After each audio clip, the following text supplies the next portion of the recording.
In a race destined for the history books, 4 fearless women lined up under the Bahamian lights for one goal: destroy the world record. What followed was pure distance running domination.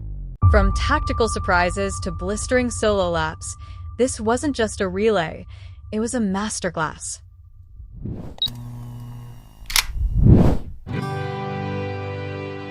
So it's Buckman of Australia, Chirono, Kenya, Podium of Romania, Kent of the United States.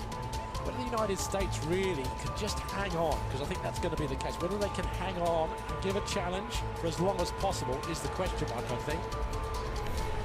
It's a little bit windy, so that might hinder fast front running.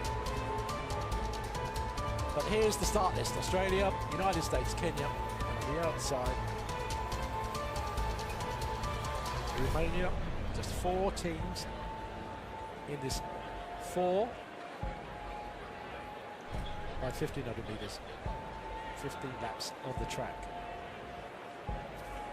For these women though, they're starting in a very unusual place for 1500 metres. They're starting at the start line, and we're going to have obviously different start places around the track for this event, unlike the other sprint relays. So the athletes will have to get used to getting their mind around the fact that they're going to lap at different places. They're creatures of habit, middle distance runners, so this might be difficult for some of these. We're just waiting slowly now for them to get down to the start line, and here they go. The women's 4 by 1500 metres, and at the moment it looks like the Americas, in the shape of Heather Kampf, the US mile champion, just easing ahead. Just behind her is Chirono. Well, Chirono isn't going off as we expected, but maybe this is just a casual start before she starts maybe putting the pressure down on the 2nd or 3rd lap. Well, it's a different tactic to the one the Kenyans employed at altitude in Nairobi when they broke the world record. Maybe they were listening to Ronald McIntosh. Maybe they want to keep it tight and break it only by 1 or 2 seconds. But of course, it's a race. It's not necessarily a procession, but this is definitely a change of tactic here from Mercy Chirono. She's quite happy to let Kampf do all the hard work here. Kampf ran 4:07 in April, but Chirono is not interested in setting the pace. No, this is, well, this is totally unexpected, not only for us, but for the other athletes in the race. They must be thinking, well, this is not what we expected. Kampf now is leading and looking up at the scoreboard, looking to see where Chirono is. And Chirono is quite happy just to linger there in 3rd place, just behind the Australian Zoe Buckman. Zoe Buckman, the 3-time Australian champion and semi-finalist at the last Olympics. So she's a very, very good runner too. The Australians, I think, were hoping maybe to get 3rd place, but if this race develops like this, they may even get a little bit higher in the placings. It's not that slow though, Steve. Just under 68 seconds for the first lap. Still fairly respectable. Yeah, I think it is, but what I think we thought we were going to see, Peter, is a charge from the Kenyans from the word go. But they're actually using their heads to a certain extent by not taking up too hard and maybe allowing the others to use them as a pacemaker for the other legs of the relay. Exactly, Steve, because it's going to be unfamiliar territory in context of this race for Kampf and Buckman, because they would have been the ones trying to hang on to the coattails of the Kenyans. That's what the conventional wisdom suggested. But Chirono has turned that completely on its head, and she's the one hanging on the shoulder as if this were an individual 1500-meter race. Just looking at the timings as they go through, just around about 2:17, just to give you the numbers there. 2:16 would be on course if all of them were to run 4:15 for the world record. So they are still on world record pace. What's fascinating, Steve Ovett, will be to see at what stage, as she surely will, at what stage Mercy Chirono will hit the front and say, right, now I'm getting serious. Well, it looks like she just heard you, really, because as you said that she's come through and moving ahead. And as Peter said, this might be the right way to do it. You know, just take it easy, just keep the rhythm going, just do enough to get close to that record. And really, she's starting to move very, very well now out in front. Zoe Buckman, the Australian, just tagging her as best she can. Just behind her, Kampf, who led for the first couple of laps of this race, now just finding herself losing a little bit of ground to these 2 in front. But Buckman really is running well. She's decided not to go back and rest on the heels of the Kenyan, but to move up and maybe just give herself a bit of a chance at the changeover of giving the Australians the lead for the first time in this race. 64 seconds that lap, a definite speeding up. You can see that. Look at Chirono. Her arms are working hard, her legs are pushing hard. But Buckman, though, as I say, semi-finalist at the Olympics, is no mean performer. Although her style looks totally different, she is still keeping up there. And just beginning to suffer a little bit now, perhaps, as Chirono tries to pull it on, but she is hanging tough, remaining right in contention with Chirono, and on the shoulder, perhaps threatening to pass. Well, it's, now we're coming up to one of the strange changeovers. It's just at the beginning of the home straight. Chirono is working hard. She can see her teammate just in front of her now, and the batters are going to be changed over, obviously, with Kenya in front, Australia second, and America third. But look at the time, 4.6. The record's going to be annihilated. Absolutely nothing in it between the first change and picking up the running for Kenya is Faith Kipyegon. Right on her heels for Australia is Bridie Delaney. We mentioned or pondered whether changeovers would be something of a problem, and the USA lost significant time as Katie Mackey picked up the baton from camp. So just a little bit further back than they were previously, but it is Kipyegon, the Commonwealth record holder, two-time World Junior cross-country champion, leading at the moment, and right on her heels for Australia is Bridie Delaney, second place in the Australian 1500-metre championships back in 2012, 24-year-old. Well, Delaney's doing well. She's looking up at the scoreboard all the time, checking where she is. She's only run about 4:10 for the 1500 metres. That's her personal best. So she's really running at her limit here, but she's keeping up now, and that's the most important thing, because there's a little bit of pressure on the Kenyans. This is a really, really great effort from the Australians. Delaney was 5th in the World Juniors a few years ago, so she has got some pedigree, and she's got her compatriot Buckman to thank for getting her in the mix. It's great to see the Australian quartet not intimidated, as they could have been by reputation, by what the Kenyans are clearly capable of. So, still in control, but with Australia for company is Kipyegon for Kenya. Delaney in close order, further behind than they were at the change, courtesy perhaps of a rather sloppy change, is Katie Mackey of the United States, 9th in the US Olympic trials. Kipyegon, though, is starting now to just slightly increase the pressure, and you can see the stride behind them of her in Bridie Delaney starting to bounce just a little bit more. She's really trying to push hard to keep up. Well, as Peter was saying, they are on course to smash this world record. And let's not forget the athletes still to come. Irene Jeligat, 4th in the world indoors in Sopot, and then Helena Beery, who's in cracking form. She will anchor the Kenyans home. Well, Bridie Delaney hanging tough. The lead just beginning to grow a little bit now as Kipyegon puts the hammer down, and she is looking incredibly comfortable. It's a really brave run this from Bridie Delaney. 4:10.32, 4:10.32 is her best, though she's running right on the edge of her abilities. And she is hung tough to give Australia a good lead ahead of the USA in second place in pursuit of what we assume will be second place on the podium. And it could well be an area record for the Aussies if they can continue at this type of form. Well, now the race takes on a slightly different dynamic, Steve Obet, because it now becomes a time trial. And we know the quality of the Kenyans, but it might not necessarily be as easy as being able to run the time. They're now on their own, isolated, and their last two athletes are going to have to run a time trial. Yeah, but you've got the calibre of someone like Obiri running in the next couple of legs. I think, as Peter said, there's no question about they're going to get this world record, because these women now, I think, are determined to make a show of it here. After taking that first leg so casually, but even so, they were still under the world record pace, and now they're starting to push it on. Well, the athletes getting ready for the changeover from second to third. It's just around the 200-meter start. So again, an unusual position, an unfamiliar territory for these athletes to be in.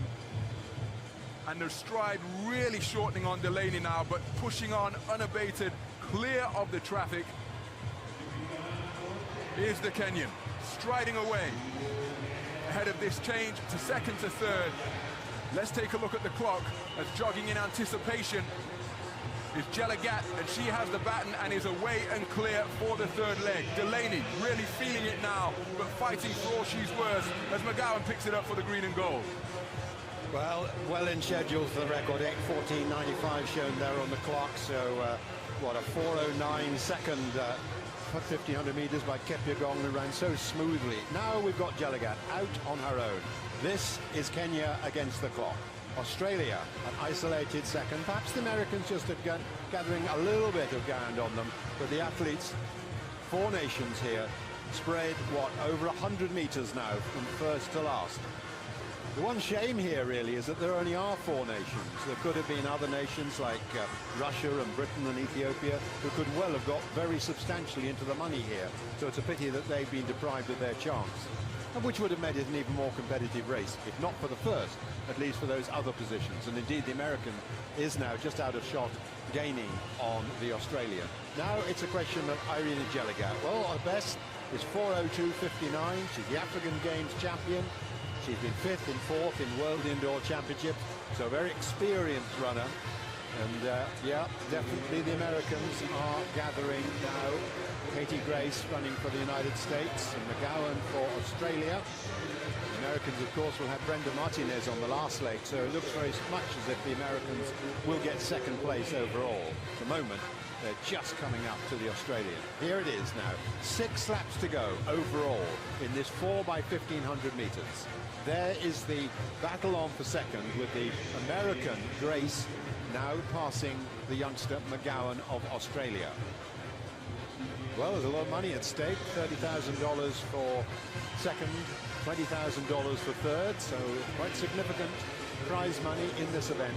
But they are now well over 100 meters down on the leader, Irene Jelagat of Kenya. Beautiful rhythm, though, from the Kenyans. Just getting out there, drifting through, making it look oh so easy, and it's not. These women are running at what you would classify almost as a world record finalist pace on their own. How much more difficult is it to run those times, Steve? Even though we're in a stadium and you know, there's a title at stake in a world record, how much harder is it to do that entirely on your own? Well, they've had practice. I mean, they've done it twice, haven't they, to break the world record back in Kenya at altitude. But having said that, it is a tough ask. It really is. Because the mental discipline of running into pain is never easy. And when you're running 1,500 meters, every stride that you take is very, very hard at this sort of rhythm.